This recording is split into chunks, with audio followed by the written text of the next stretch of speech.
இந்த இணைப்பு விழாவில் பங்கேற்று சிறப்பித்துக் கொண்டிருக்கிற கட்சியின் பொருளாளர், மேனாள் சட்டமன்ற உறுப்பினர் தம்பி SS பாலாஜி அவர்களே, கட்சியின் தேர்தல் பணிக்குழு செயலாளர் ஜே குணவழகன் அவர்களே, தலைமை நிலைய செயலாளர் இளஞ்சேக்குவேரா அவர்களே, மகளிர் விடுதலை இயக்கத்தின் முதன்மை செயலாளர் இரா ஆதிமொழி அவர்களே,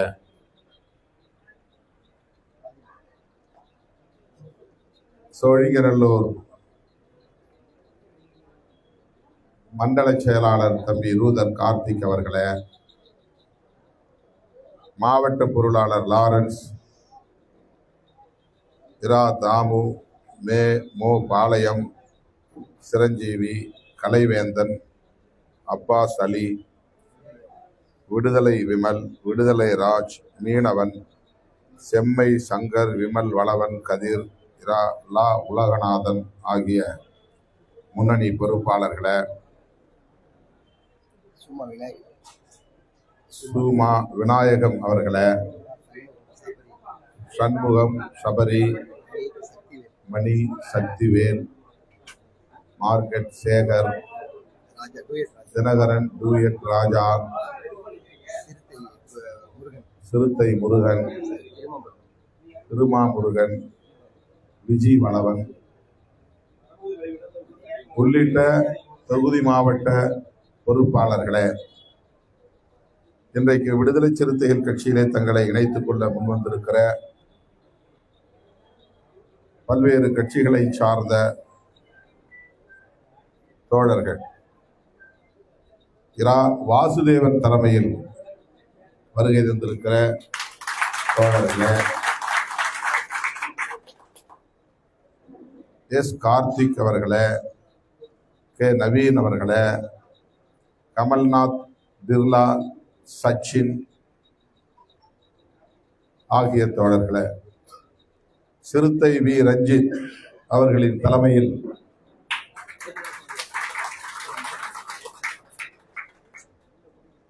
இணைந்துள்ள சிறுத்தை வி ரஞ்சித் அவர்களின் தலைமையில் இணைந்துள்ள டி பிரசாந்த், வின்சென்ட், அனீஷ்குமார், திருமா முருகன், இரா மணி, பா விஜய், கா அப்பு, மாஸ் மணி உள்ளிட்ட தோழர்களே, அதே போல தருமபுரி மாவட்டம் மகளிர் விடுதலை இயக்கத்தின் செயலாளர் குமாரி முன்முயற்சியின் இன்றைக்கு கட்சியிலே இணைய வருகை இருந்திருக்கிற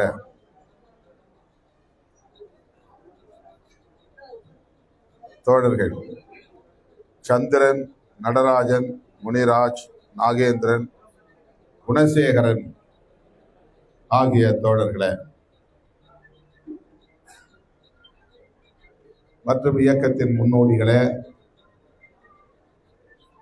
புதிதாக இந்த இயக்கத்திலே தன்னை இணைத்துக் கொள்ள வருகை தந்திருக்கிற பல்வேறு கட்சிகளை சார்ந்த தோழர்களே, என் உயிரின் உயிரான விடுதலை சிறுத்தைகள், நீங்கள் அனைவருக்கும் என்னுடைய பணிவார்ந்த வணக்கத்தை தெரிவித்து இந்த இயக்கத்திலே சிறுத்தைகளாய் இணையும் உங்கள் அனைவரையும் வரவேற்கிறேன், வாழ்த்துகிறேன்.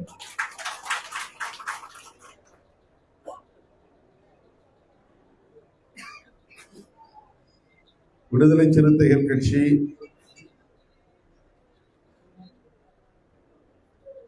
சமூக மாற்றத்தை முன்னிறுத்தி, புரட்சிகர மாற்றத்தை முன்னிறுத்தி, ஜனநாயக வழியில் மக்களை அமைப்பாக்கி வருகிற ஒரு அரசியல் இயக்கம்.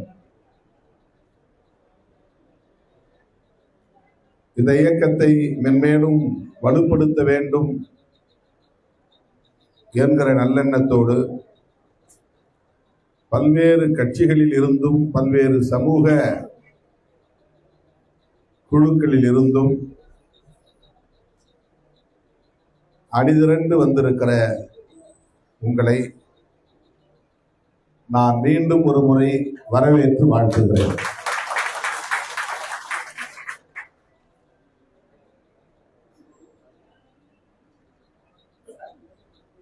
தமிழ்நாட்டில் அண்மையிலே நடைபெற்ற சட்டப்பேரவை பொதுத் தேர்தலின் முடிவுகள் இன்னும் பல விவாதங்களுக்கு இடம் கொடுத்திருக்கிறது. இடையறாத விவாதங்கள் நடைபெற்றுக் கொண்டிருக்கின்றன. அதிலே விடுதலை சிறுத்தைகள் கட்சி குறிவைத்து விமர்சிக்கப்படுகிற நிலையும் தொடர்கிறது. அதனால்தான் இங்கே நமது கட்சியின் பொருளாளர் தம்பி பாலாஜி அவர்களும் தலைமை நிலைய செயலாளர் இளம் சேக்வேரா அவர்களும் அது குறித்த தங்களின் பார்வையை இங்கே பதிவு செய்தார்கள்.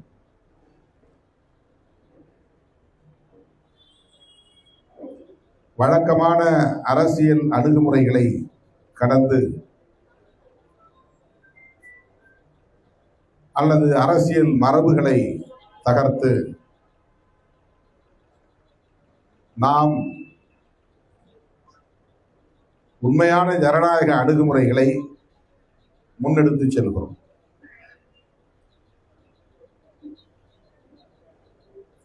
இதை புரிந்து கொள்வதிலே பலருக்கு சிக்கல் இருக்கிறது. வழக்கமான அணுகுமுறை அல்லது வழக்கமான மரபுகள் தமிழ்நாட்டில் மட்டுமல்ல, பொதுவாக ஒரே மாதிரி சிந்தித்து பழகியதால் அந்த வழக்கமான அணுகுமுறைகளிலிருந்து மாறுபடுகிற போது முரண்பாடாக தோன்றும். வழக்கமான மரபு அல்லது வழக்கமான அணுகுமுறை என்றால் என்ன?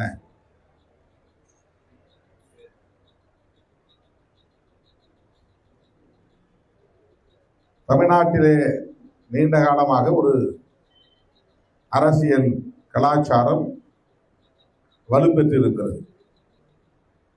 இரண்டு அணிகள் தேர்தல் நாடாளுமன்ற தேர்தலாக இருந்தாலும் சட்டமன்ற தேர்தலாக இருந்தாலும் அந்த தேர்தல்களை இரு அணிகளாக பிரிந்து எதிர்கொள்வது.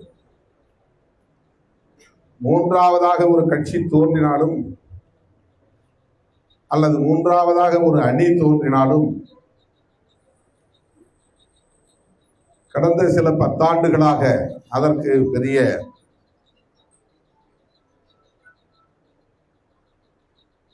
வலு கிடைக்கவில்லை, வலிமை கிட்டவில்லை.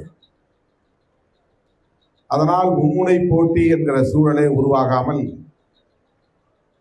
இருமுனை போட்டியாகவே தொடர்ந்து இருக்கிறது திமுக அதிமுக. ஒரு காலத்தில் காங்கிரஸ் இந்தியா முழுவதும் ஒரே கட்சியாக ஆதிக்கம் செலுத்தியது. அப்போது தேசிய அளவிலே கம்யூனிஸ்ட் கட்சிகள் வலுவாக இருந்த நேரம். கம்யூனிஸ்ட் கட்சி ஒரே கட்சியாக இருந்தது. பிறகு அது 2 கட்சியாக மாறியது. இருந்தாலும் 2 கட்சிகளும் காங்கிரஸ் கட்சியை எதிர்க்கிற வலிமையை பெற்றிருந்தன. மெல்ல மெல்ல கம்யூனிஸ்ட் கட்சி அந்த வலுவை இழந்த நிலையில் பாரதிய ஜனதா கட்சி அந்த இடத்துல வந்துவிட்டது. தேசிய அளவில் 2 கட்சிகளுக்கு இடையில்தான் போட்டி என்கிற இருதுருவ போட்டி நிகழ்ந்தது. இதைத்தான் இருதுருவ போட்டின்னு சொல்லுவோம். ஒரு பக்கம் காங்கிரஸ், இன்னொரு பக்கம் பிஜேபி.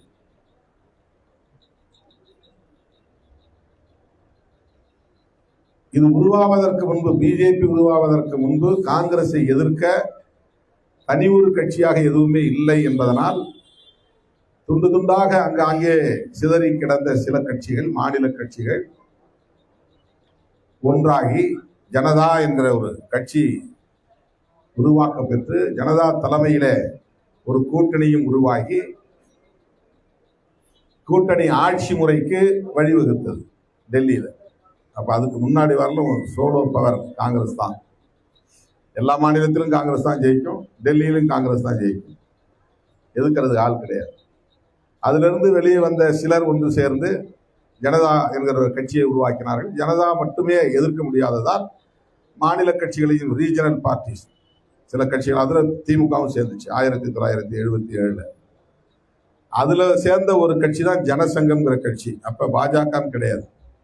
இந்த ஜனசங்கம் தான் பின்னால பாஜக என்கிற கட்சியாக மாறுகிறது 77க்கு பிறகு. அந்த கூட்டணி கட்சிகள்லாம் ஒன்னா சேர்ந்து காங்கிரஸை வீழ்த்தியதால் அவர்கள் ஆட்சி அதிகாரத்திற்கு வந்ததும் சுழற்சி முறையிலே பிரதமர் பதவி, எல்லா கட்சிகளுக்கும் அமைச்சரவையிலே பங்கு என்கிற ஒரு சூழல் உருவானது. பல கட்சிகள் ஒன்று சேர்ந்து. ஆனால் அது பிற்காலத்திலே திரும்பவும் சிதறி பல கட்சிகள் மாநில கட்சிகளாக போய்விட்டன. அதற்கு பிறகு நிறைய மாநில கட்சிகள் வலிமை பெற தொடங்கிவிட்டன. இப்ப இந்தியாவில் காங்கிரஸா பிஜேபியா இருதுருவ அரசியல். அதுவும் இருக்கக்கூடாது. ஒரே கட்சி, ஒரே தேர்தல், ஒரே ஆட்சி. அதுதான் இன்னைக்கு பிஜேபியுடைய கனவு. காங்கிரஸ் இல்லாத பாரதம், கம்யூனிஸ்டுகள் இல்லாத பாரதம் அப்படின்னு அவங்க ஒரு முழக்கமே வச்சிருக்கிறாங்க. அவங்களை ஒழிச்சு கட்டணும். இப்போ ஒவ்வொரு மாநிலத்திலும் மாநில கட்சிகளை காங்கிரஸை ஒழிக்கிறதுக்காக ஊக்கப்படுத்துவாங்க. எந்த மாநிலத்தில் காங்கிரஸ் வலுவா இருக்கோ அங்க சாதி சங்கங்களை எல்லாம் ஊக்கப்படுத்துறது, மத சங்கங்களை எல்லாம் ஊக்கப்படுத்துறது, மாநில கட்சிகளை எல்லாம் ஊக்கப்படுத்துறது, மாநில உணர்வுள்ள கட்சிகள் எல்லாம், மொழி உணர்வுள்ள கட்சிகள் எல்லாம் ஊக்கப்படுத்தி அங்க ஆட்களை தயார் பண்ணி காங்கிரஸை வீழ்த்திட்டு பிறகு இவங்களை காலி பண்ணிட்டு அந்த இடத்துக்கு பிஜேபி வந்துடும். இது ஒரு ஸ்ட்ராட்டஜி. இப்படிதான் பண்ணிக்கிட்டே வராங்க. எல்லா இடங்கள்ல குறி வச்சு அடிக்கிறாங்க. ஒவ்வொரு கட்சியா காலி பண்ணிட்டு வராங்க. காங்கிரஸ் இருந்து தோன்றுனதுதான் திரிணாமுல் காங்கிரஸ். இப்ப அது வலிமை பெற்ற உடனே அதை எப்படி வீழ்த்துறதுன்னு பார்த்து இன்னைக்கு அந்த அம்மாவையும் தோற்கடிச்சிட்டாங்க, கட்சியையும் தோற்கடிச்சது மட்டும் இல்லாம எம்பிக்களை தூக்கி, எம்எல்ஏக்களை தூக்கி அந்த கட்சியை பலவீனப்படுத்துறாங்க. ஏன்னா அங்க ஒரே கட்சி தான் இருக்கணும். காங்கிரஸ் இல்ல, திரிணாமுல் காங்கிரஸ் இல்ல, இனிமே பிஜேபி தான். உத்தரப்பிரதேசத்துல அந்த மாதிரி மாயாவதி தலைமையிலான பிஎஸ்பி வலிமை பெற்று வந்த காலத்துல ஊக்கப்படுத்தினாங்க. ஏன்னா காங்கிரஸை பலவீனப்படுத்துறாங்க. காங்கிரஸை பலவீனப்படுத்துறதுக்கு பிஎஸ்பியோட கூட்டணியும் வச்சாங்க. ஆட்சி அதிகாரத்தை பகிர்ந்துக்கிட்டாங்க, ஊக்கப்படுத்தினாங்க, ஒரு லெவல் வரலும் கொண்டு போனாங்க. அதுக்கு பிறகு மட்டம் தட்டி முலாயம் சிங் யாதவ் கட்சியையும் இன்னைக்கு பலவீனப்படுத்தி அங்க உத்தரப்பிரதேசத்துல யோகி ஆதித்யநாத் ஆட்சி வந்துருச்சு. தொடர்ந்து ஜெயிச்சுட்டு இருக்கிறாங்க. இப்போ அகிலேஷ் யாதவ், மாயாவதி இவங்கெல்லாம் ஒன்று சேர்ந்தா கூட பிஜேபியை வீழ்த்த முடியுமான்னு தெரியல. அந்த அளவுக்கு அங்கே மாறி. பீகார்ல நிதிஷ்குமார் அவரோட சேர்ந்து அவரை ஊக்கப்படுத்தி அவரையே இப்ப காலி பண்ணி அவர் ராஜ்யசபா எம்பி ஆக்கிட்டு அங்க பிஜேபி ஓங்கிருச்சு. மகாராஷ்டிராவில் சரத்பவார் கட்சி, அது காங்கிரஸ் இருந்து உருவான கட்சி தான். காங்கிரஸை பலவீனப்படுத்துறது எல்லாமே காங்கிரஸ் இருந்து உருவான மாநில கட்சிகள் தான். எந்த மாநிலத்துல பார்த்தாலும் அங்க காங்கிரஸுக்கு எதிராக காங்கிரஸ்ல இருந்தே உருவான கட்சி தான் நிற்கும். மகாராஷ்டிராவில் எடுத்துக்கிட்டா சரத்பவார், வெஸ்ட் பெங்காலில் எடுத்துக்கிட்டா மம்தா பானர்ஜி. ஆனா தமிழ்நாட்டில் மட்டும்தான் திராவிட கட்சி வந்துச்சு. 67 காங்கிரஸை வீழ்த்தினவங்க திமுக வந்துச்சு. திமுகவை பலவீனப்படுத்துறதுக்காக அதிமுகவை ஊக்கப்படுத்தினாங்க. அதிமுகவுக்கு பிறகு நமக்கு வரலாறு தெரியும். இப்ப தமிழ்நாட்டை பொறுத்தவரையில 2 திராவிட கட்சிகளையும் வீழ்த்தணும். அதுல முதல்ல ஒன்றை காலி பண்ணணும், இன்னொன்ன தனிமைப்படுத்தணும். ஒன்றை காலி பண்ணணும், இன்னொன்ன தனிமைப்படுத்தணும். அதை ரொம்ப லேட்டா பண்ணிக்கலாம். அப்ப இங்க இருக்கிற மாநில கட்சியில வீழ்த்திட்டா யாரை வச்சு வேணாலும் வீழ்த்திட்டா அதன் பிறகு அவங்க கை ஓங்கிரும் அப்படிங்கிறது அவங்க கணக்கு, கால்குலேஷன். இங்க நம்ம மாநில உரிமைகளை பேசினாலும் ஊக்கப்படுத்துவாங்க, மொழி உணர்வை பேசினாலும் ஊக்கப்படுத்துவாங்க, இன்டைரக்டாவும் பண்ணுவாங்க, டைரக்டாவும் பண்ணுவாங்க. சாதி சங்கங்கள் எல்லாம் குட்டி சாதி சங்கம், நாளைக்கே நீ ஒரு சாதி சங்கத்தை தோற்றுவித்து அமித்ஷா கூப்பிட்டா வருதுருவார். உங்களுக்கு ஒரு 100 பேரை வச்சு எங்க சாதி சங்கத்துக்கு கூட்டம் நடத்துறேன், அமித்ஷா தான் வரணும்னா உடனே வந்துடுவார். மோடி வரணுமா கூப்பிட்டீங்கன்னா உடனே மோடி வந்துடுவார். ஏன்னா சாதி உணர்வுகள் எல்லாம் தூண்டி விட்டு எல்லாத்தையும் பிளவுபடுத்தணும், மத உணர்வுகளை தூண்டி விட்டு பிளவுபடுத்தணும். ஒரு கட்சி, மாநில கட்சி வலிமையா இருக்கக்கூடாது, மாநில கட்சிகளை வீழ்த்தணும். இந்த மாதிரி சிதறடிக்கிற வேலையை செய்து ஒரே கட்சி ஒரே ஆட்சி அதை கொண்டுட்டு வரணுங்கிறது தான் அவங்களுடைய நோக்கம். அது ஒரு பக்கம் போயிட்டு தமிழ்நாட்டுக்குள்ள இருதுருவ அரசியல் நீண்ட காலமா இருந்துச்சு. மூன்றாவது முனை போட்டிங்கிறது அப்பப்ப நடந்திருக்கு. திமுகவிலிருந்து அதிமுக உடைஞ்சி காங்கிரஸ் பின்னுக்கு போயிருச்சு. அதிமுக உருவானதுனால காங்கிரஸ் இதுவரையிலும் வரல. அதிமுகவை அன்னைக்கு திமுகவை வீழ்த்துவதற்காக எம்ஜிஆர் அன்னைக்கு ஊக்கப்படுத்திய காங்கிரஸ், அப்ப காங்கிரஸ் தான், பிஜேபி ஒரு கட்சி கிடையாது, அப்ப காங்கிரஸ் தான். இப்ப காங்கிரஸ் என்ன பண்ணாங்கன்னா, திமுக அடுத்து ஆட்சி வரக்கூடாது, அவங்கள வீழ்த்தணும் அப்படின்னா அவரை எதிர்த்து நிற்கிற எம்ஜிஆரை ஊக்கப்படுத்தணும் அப்படிங்கிற ஒரு ஸ்ட்ராட்டஜி எடுத்தாங்க. இப்ப அதிமுகவுக்கு அன்னைக்கு ஆதரவு பெரிய அளவில் இருந்தது, தேசிய கட்சியுடைய ஆதரவு. அவர் தொடர்ந்து உயிரோடு இருக்கிறவர்னு அவர் தான் முதலமைச்சர். அப்பவே திமுகவுக்கு எதிரான வெறுப்பு வலுவாக தொடங்கிவிட்டது. அதன் பிறகு திமுகவிலிருந்து மதிமுக உருவாச்சு. மதிமுகவும் திமுகவை எவ்வளவு அடிக்க முடியுமோ அடிச்சாங்க. அந்த வெறுப்பு பெருகிச்சு. அதன் பிறகு அதே காலகட்டத்தில் ராமதாஸ் ஒரு கட்சியை தொடங்கினார். அவருடைய பேச்சு நீங்க கடந்த காலத்தில் எடுத்து பார்த்தீங்கன்னா, வன்னிய சமூகத்தின் முதல் எதிரியை கருணாநிதி அப்படிதான் ஆரம்பிப்பார். திமுகவுக்கு எதிரான வெறுப்பு அரசியல் அப்பவும் தொடங்கிச்சு. தொடர்ச்சியா அதுக்கடுத்து விஜயகாந்த், அதுக்கப்புறம் நாம் தமிழர், அதுக்கடுத்து விஜய் அப்படின்னு வந்து அந்த தொடர் தாக்குதல்களால் இன்னைக்கு இந்த மாற்றம் நிகழ்ந்திருக்கு. அரசியல் திராவிட கட்சிகளை வீழ்த்தக்கூடிய ஒரு மாற்றம் நிகழ்ந்திருக்கு. ரெண்டு கட்சி வலுவா இருக்கிறதுனால ரெண்டு பேருமே மாறி மாறி வர்றதுனால எந்த தேசிய கட்சி இங்க வந்து பாடாப்பட்டு பார்க்கறாங்க முடியல, படாத பாடுபட்டு பார்க்கறாங்க முடியல, பகீரத முயற்சி பண்ணி பார்க்கறாங்க முடியல. காங்கிரஸாலையும் மேல வர முடியல, பிஜேபியாலும் மேல வர முடியல. ஏன்னா இங்க இருதுருவ அரசியல் தான். அந்த இருதுருவ அரசியல்ல மூன்றாவதா எந்த கட்சி உருவானாலும் அவங்களால 8% மேல போக முடியல, அல்லது 10%, அவ்வளவுதான். ராமதாஸ் அவர்களும் 8% போனாரு, வைகோ அவர்களும் 8% போனாரு, விஜயகாந்த் அவர்கள் 10% போனாரு, நாம் தமிழர் கட்சி 8% போச்சு. அதுக்கப்புறம் அவங்களால போக முடியல. இப்ப விஜய் 30% வந்துட்டார், 25% மேல. இது வலுவான ஒரு மூன்றாவது சக்தியாக களம் கண்டதனால் ரெண்டு திராவிட கட்சிகளுக்கு ஒரு பெரிய பின்னடைவு. சரி, மூன்றாவதா ஒரு கட்சி வந்ததனால் ரெண்டு திராவிட கட்சிகளுக்கு மாறி மாறி ஓட்டு போட்டு இருந்தவங்க அங்க இருந்து ஷிஃப்ட் ஆயிட்டாங்க. எல்லா சமுதாயத்திலிருந்து மாறி ஓட்டு போட்டிருக்காங்க. ஆனா சில பேர் திட்டமிட்டு விடுதலை சிறுத்தைகள் இருந்தவங்க தான் எல்லாம் அந்த பக்கம் மாறி ஓட்டு போட்டாங்க அப்படின்னு ஏன் ஒரு தோற்றத்தை உருவாக்குறாங்கன்னா, விடுதலை சிறுத்தைகளுக்கு அரசியல் முக்கியத்துவம் கிடைச்சிடக்கூடாதுன்னு நினைக்கிற காழ்ப்புணர்ச்சி கொண்ட கும்பல் அதை தொடர்ந்து பரப்பி கொண்டிருக்கிறது. திருமாவளவனாலதான் அந்த திமுக கூட்டணி ஜெயிச்சதுன்னு ஒரு நேரேஷன் இருந்துச்சு. தொடர் வெற்றி கிடைச்சிட்டே வந்துச்சு 3 முறை. அதுக்கெல்லாம் 2016க்கு பிறகு திமுக 2019 நாடாளுமன்ற தேர்தல், 2021 சட்டமன்ற தேர்தல், 2024 நாடாளுமன்ற தேர்தல், இடையிலே வந்த உள்ளாட்சி தேர்தல், இதுல தொடர் வெற்றி சந்தித்த நிலையில் பொதுமக்கள் மத்தியில ஒரு கருத்துருவாக்கம் எழுந்தது. என்னன்னா, விடுதலை சிறுத்தைகள், தலித் மக்கள் இந்த அணியை வெகுவாக ஆதரிக்கிறார்கள், அதனால இந்த வெற்றி. இதை உடைக்கணுங்கிறதுக்காகவே இதெல்லாம் அந்த பக்கம் போயிருச்சு. திருமாவளவன் இருந்த ஓட்டெல்லாம் அந்த பக்கம் போயிருச்சு. அதனாலதான் திமுக கூட்டணி தோன்றது அப்படின்னு ஒரு தவறான கருத்தை திட்டமிட்டு பரப்புகிறார்கள். ஒரு தொகுதியில வந்து விசிக இருந்ததுனால 400க்கு 350 ஓட்டு விழுந்த காலம் இருந்தது. அந்த 350 என்பது இப்ப 250 ஆயிருக்கலாம். ஆனா எஸ்சி அல்லாத தொகுதியில, எஸ்சி அல்லாத மக்கள் வாழக்கூடிய வாக்கு வங்கியில் 400 ஓட்டு இருக்குன்னா 100 ஓட்டு தான் வாங்கினாங்க.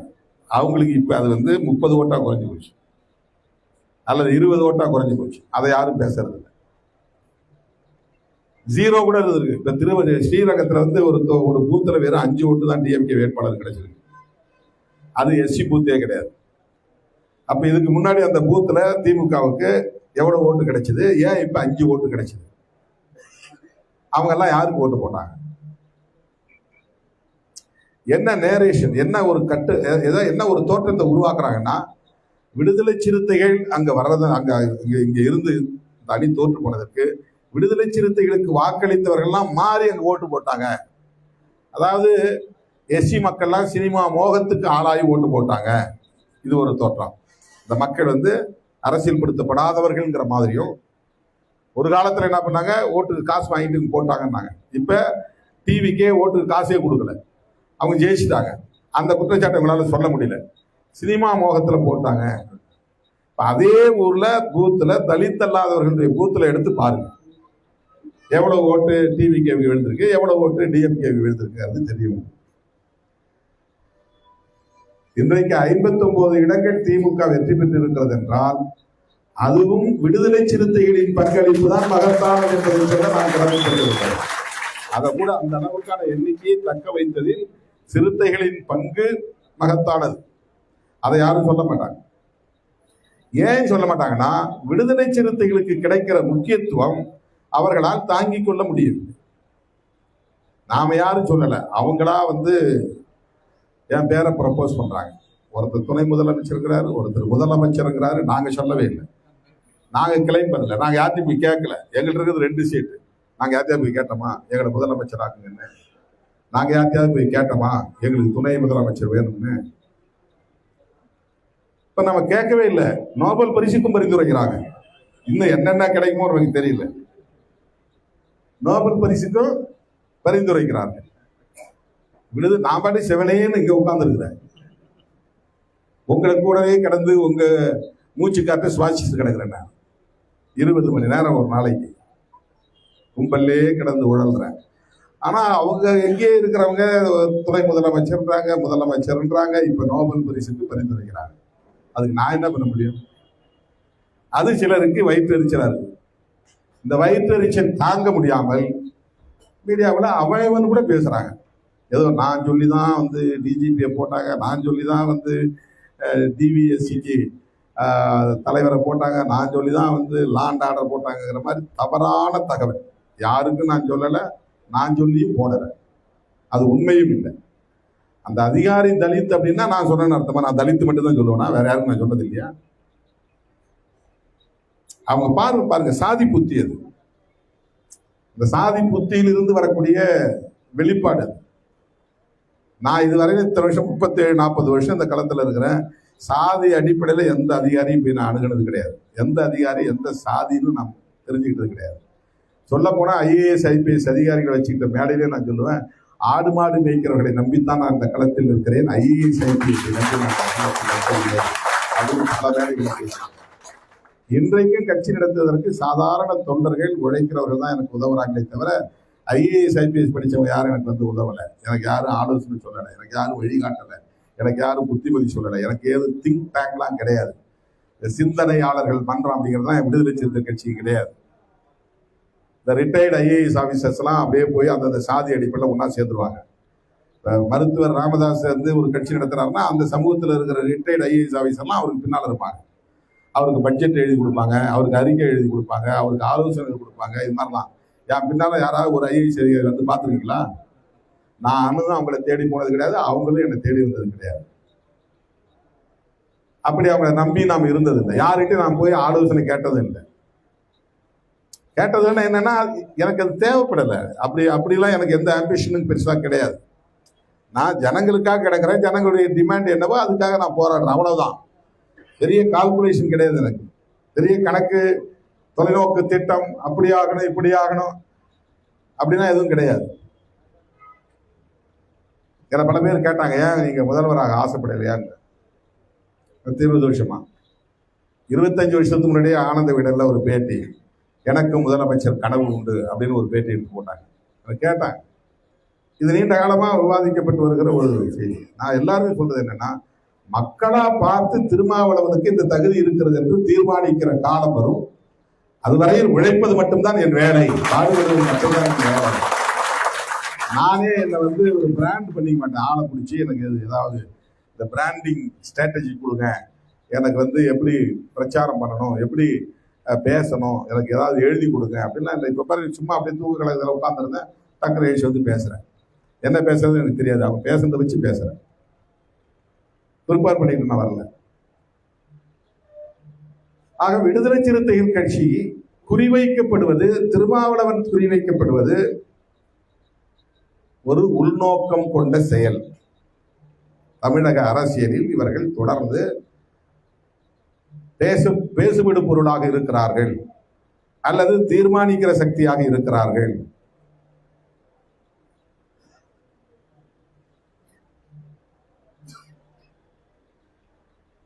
உடனே வாய்க்கு வந்ததையெல்லாம் பேசுகிறார்கள். அதைத்தான் அங்க தம்பியை சொன்னாங்க. தோழர்களே, கேள்வி கேட்கிறவங்க ஒருத்தர் பார்த்து எனக்கு கேட்கிறாரு, நீங்க RSS பெற்ற பிள்ளைன்னு விஜய் அவர்கள் விமர்சிச்சீங்கள, அப்புறம் எப்படி அவரோட போய் நீங்க கூட்டணி சேர்ந்தீங்கன்னு கேட்கிறாங்க. அதே கேள்வி இப்படி திருப்பி கேட்கலாம்ல, உங்களை திருமாவளவன் RSS பெற்ற பிள்ளைன்னு சொன்னாரு, அப்புறம் எப்படி நீங்க அவர்கிட்ட போய் ஆதரவு கேட்கறீங்க அப்படின்னு யாரும் ஒருத்த கூட விஜய்கிட்ட கேட்கணுமா இல்லையா? இதுதானே நியாயம், இதுதானே ஜனநாயகம். திரு விஜய் அவர்களை உங்களை அவ்வளவு கடுமையா திருமாவளவன் விமர்சித்தாரு, RSS பெற்ற பிள்ளைன்னு சொன்னாரு, அவர்கிட்ட நீங்க வெளிப்படையா ஆதரவு கேட்கறீங்க அப்படின்னு கேட்க மாட்டாங்க.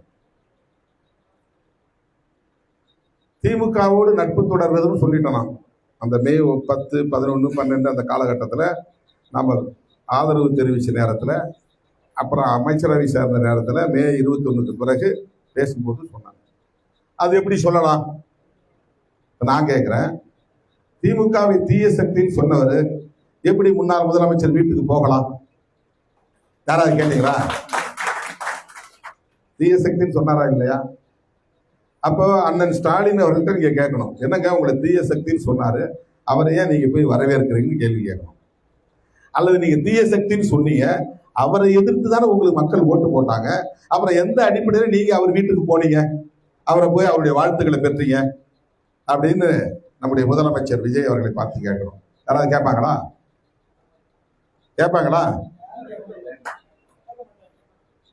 திருமாவளவன்ட்ட எல்லா பிரச்சனைகளுக்கும் கருத்து கேட்பாங்க. இது என்ன முழுமையா எதுவும் பார்க்காம இவங்க பத்திரிகையாளர் கேட்கிற கேள்வி மட்டும், இப்ப நான் ஒன்று சொல்லிட்டே இருப்பேன், இவங்க இப்ப டைப் பண்ணிட்டே இருப்பாங்க, இவங்க புரிதல் என்னவோ அந்த புரிதல் இருந்து டைப் பண்ணுவாங்க. அவங்களுக்கு என்னன்னா, ஓ இப்படி சொன்னாரா, உடனே விஜய்க்கு எதிராக திருமாவளவன் கருத்து, ஸ்டாலினுக்கு எதிராக திருமாவளவன் கருத்து, எதையாவது ஒரு கார்டு போட்டு பரபரப்பை உண்டு பண்ணுவாங்க. அப்ப ஏன் விஜய்கிட்ட போய் கேள்வி கேட்கல நீங்க? திருமாவளவன் கேட்டார். இது எப்படி குழப்பி விடலாம்? குழப்பி விட்டுட்டு திருமாவளவன் குழப்புகிறார். குழம்புறவன் நீங்க, குழம்புறது நீங்க, குழப்பி விடுறது நீங்க. நான் என்ன குழப்புறேன்? ஏன் ஒரு நட்பு இருக்கக்கூடாது, ஏன் உறவு இருக்கக்கூடாதுன்னு கேள்வி கேட்டா, நீ அங்க போயிட்ட பிறகு என்ன? எல்லாத்துலயும் ஒரு ப்ரொசீஜர் இருக்குல்ல, அதிகாரபூர்வமான அறிவிப்புங்கிறது ஒண்ணு இருக்குல்ல, ஒரு அபிஷியல் டிக்ளரேஷன் வேணும்ல. அப்ப அந்த காலகட்டத்தில் இருந்த அந்த சூழல்ல சொன்ன கருத்து அதுதான் ரெட்டமலை சீனிவாசனுடைய பிறந்த நாள் அன்னைக்கு சொல்றேன். அவன் கேள்வி கேட்டான், சார் நீங்க திமுக தான் கூட்டணியை முறித்து கொண்டதுன்னு சொன்னதா பேசிருக்கீங்க இந்த விருதுகள் வழங்கும் விழாவில், நீங்க அமைச்சரவையில சேர்ந்த போதே அது முறித்து கொண்டதா இருக்காதான்? நல்ல கேள்விதான், அருமையான கேள்விதான். அப்ப நான் என்ன சொன்னேன், அந்த காலம் வரையில் நான் மேடையில் பேசும்போது திமுகவோட நாங்க நல்ல தொடர்பு தான் இருந்தோம். அவங்கள சந்திக்கும் போது நாங்க இப்படி முடிவெடுத்திருக்கிறோம்னு சொன்னோம். அவங்களும் அதுக்கு பெரிய அளவுல எதிர்ப்பு தெரிவிக்கல, மறுப்பு தெரிவிக்கல. அதனால என்ன, ஆதரவு தெரிவிக்கிறது ஒன்றும் தவறு இல்லை, ஆதரவு தெரிவிங்க அப்படிலாம் சொன்னாங்க. இப்ப அந்த அளவுக்கு லிபரலா நடந்துகிட்ட முறையை நாம வெளிப்படுத்துறோம். அதுல நம்ம உள்நோக்கெல்லாம் கற்பிக்கல, அவங்களுக்கு ஒரு உள்நோக்கம் இருந்ததுன்னா நம்ம உள்நோக்கெல்லாம் கற்பிக்கல. அல்லது நாங்கள் பர்மிஷன் வாங்கணும் அப்படின்னு அது அர்த்தம் கிடையாது. எங்களுக்கு இருக்கிற அந்த தோழமை உணர்வின் அடிப்படையில் நாங்கள் எடுக்கிற முடிவை சொல்றோம். 10 நாள் கழித்து அமைச்சரவையில் சேருகிறோம், அதை சொல்றதுக்கும் நான் தொலைபேசி தொடர்பு கொள்றேன், தொடர்பு கொள்ள முடியல. மூத்த அமைச்சர்களை தொடர்பு கொள்றேன், 1-2 பேர்கிட்ட பேச முடிஞ்சது. அவங்க எல்லாமே ரைட்னா, அரசியல் சூழல் இப்படி மாறிச்சு, நீங்க எடுக்கிற முடிவு உங்க கட்சி நலனுக்கு உரியதா இருக்கட்டும், அவ்வளவுதான்.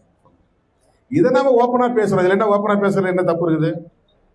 இதுல என்ன ஒண்ணு, நாங்க போய் அவங்கள்ட்ட பர்மிஷன் வாங்கிட்டு வந்தோங்கிற மாதிரி அதுல என்ன நேரேஷன்? பர்மிஷன் வாங்க வேண்டிய தேவை என்ன இருக்குது? அவங்களும் இது தடுக்க முடியாதல்ல. அரசியல் சூழல் தலைகீழ மாறி இருக்கு. போக வேண்டாம்னு சொல்றது நாகரிகம் இல்லை கூட அவங்க நினைச்சிருக்கலாம், போக வேண்டாம் மனசுக்குள்ள நினைச்சிருக்கலாம். ஆனா போகணும்னு முடிவு பண்ண பிறகு அதை தடுக்க வேண்டாம், அது நாகரிகம் இல்லை அப்படின்னு நினைச்சிருக்கலாம். போகும்போது சொல்லாம போகக்கூடாது, அது நாகரிகம் இல்லை, சொல்லிட்டு நாம போய் ஆதரவு தெரிவிப்போம் அப்படின்னு நாங்க எடுக்கிறோம். இதில் உள்ள நாகரிகமான அணுகுமுறைகளை புரிந்து கொள்ளாமல் நீ தான் இப்படி போயிட்டல, அப்புறம் ஒண்ணு இங்க விசுவாசமா இரு அல்ல அங்க விசுவாசமா இருன்னா, விசுவாசமா இருக்கிறதா இதுல பிரச்சனை? யாருக்கு விசுவாசமா இருக்கணுங்கிறதா பிரச்சனை? இது அரசியல் முடிவுகள் எடுப்பதில் உள்ள அணுகுமுறைகள் தான் இதுல பிரச்சனை. எப்படி நாம இதை அப்ரோச் பண்றோங்கிறது தான். பதவி கிடைச்சிருச்சுன்னு பழைய உறவெல்லாம் உதறிட்டு ஓடி ஒட்டிக்க முடியுமான்னு ஒரு கேள்வி எழுப்புறேன். இதுல என்ன தப்பு இருக்குது?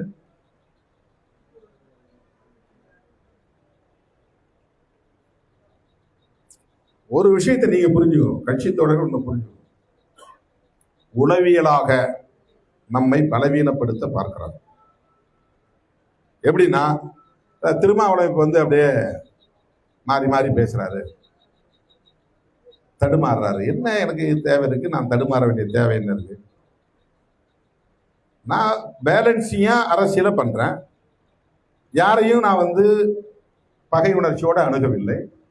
யாரிடத்திலும் பகையை வளர்த்துக் கொள்ள நான் விரும்பவில்லை. யார் மீதும் பழி வாங்கும் எண்ணம் எனக்கு இல்லை. இப்ப கூட நான் சொல்றேன், திமுக காரங்களையோ அல்லது நம்மளை விமர்சிக்கக்கூடிய மதிமுக மற்ற யாரையும் சரி, தயவு கூர்ந்து யாரும் சமூக ஊடகங்கள்ல எதுவுமே பேசாதீங்க, வேண்டாம். அது நமக்கு டிஃபென்ஸே கிடையாது. பேசுறவங்க பேசிட்டு போனா போறாங்க, அதை நீ ஸ்க்ரோல் பண்ணி விட்டு போயிட்டே இருக்கு. என்ன வேணாலும் பேசட்டும், நமக்கு அது அவசியம் இல்லை.